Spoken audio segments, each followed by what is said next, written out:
Diwali release થવા જઈ રહ્યું છે વિક્રમ રાજા, જેમના પ્રોડ્યુસર સાહેબ પણ અહીંયા ઉપસ્થિત છે, મનોજભાઈ મનોજ પટેલ, અને એ પિક્ચર પર જોરદાર બૂમ પડાવ છે. તમે લોકોએ બૂમ પડાય, તમે બધા બંકા છો. હા, વિક્રમ રાજાના ડાયરેક્ટર પાસે કોણ છે ખબર તમને?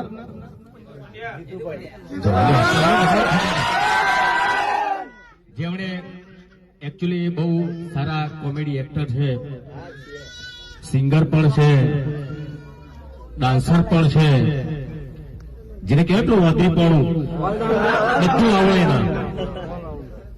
એટલે ખેડૂત એક રક્ષક પિક્ચર તમે જોઈએ છે. પહેલી પિક્ચર જીતુભાઈ પંડ્યાએ મારા માટે બનાવી હતી એઝ એ ડાયરેક્ટર, ને સોરી સાજણા એ પણ એમણે બનાવી હતી. આ પિક્ચર ભોળાનો ભગવાન અમારા હિતેશભાઈ, જે પહેલી વાર અમે લોકો, આમ તો બહુ સારા કેમેરામેન છે અને ઘણી બધી પિક્ચર એમની જોડે મેં કરેલી છે, પણ એઝ એ ડાયરેક્ટર તરીકે આ પિક્ચર ભોળાનો ભગવાન એમની જોડે પહેલી વાર કરી રહ્યો છું. અને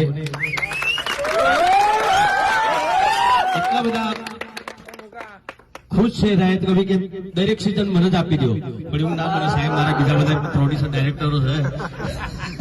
એટલે ભાઈ આપણા જન્માષ્ટમી ભોળાનો ભગવાન હિટ થઈ ગઈ, બરાબર? તો આવતી જન્માષ્ટમી મારો હક બને કે ના બને? ફરી એક વાર બોલો, બને કે ના બને? જોડે જ કામ કરવાનું છે આપણી ગુજરાતી ફિલ્મ ઇન્ડસ્ટ્રી.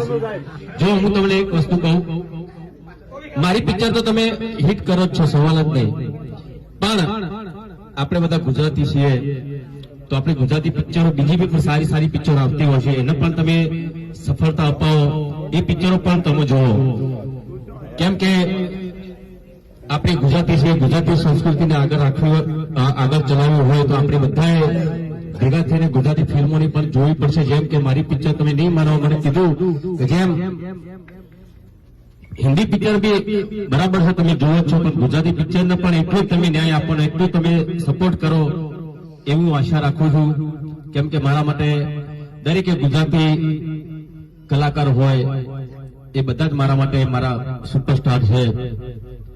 હું એમની આગળ કઈ નથી, એટલે